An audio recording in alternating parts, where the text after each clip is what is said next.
Ish-kryeministri Sali Berisha mblodhi këtë të interkryesin. Në fjalën e tij, Berisha lëshoi akuza në drejtim të qeverisë Rama.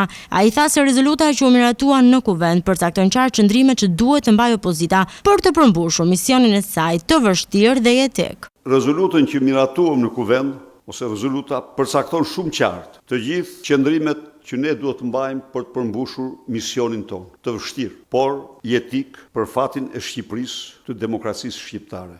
Detyra jonë është të nxisim, të organizojmë, të nxisim frymën e mosbindjes civile, në akte të vogla, në akte të mëdha, por të bindur se vetëm mosbindja civile do mund të shpëtojë Shqipërinë dhe shoqërinë shqiptare nga kjo diktaturë.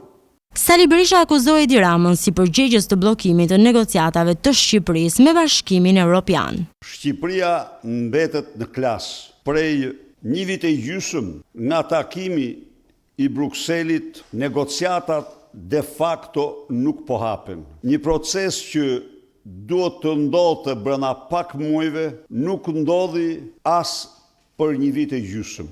Kjo u refuzua në unanimitet nga liderët të Bashkimit Evropian.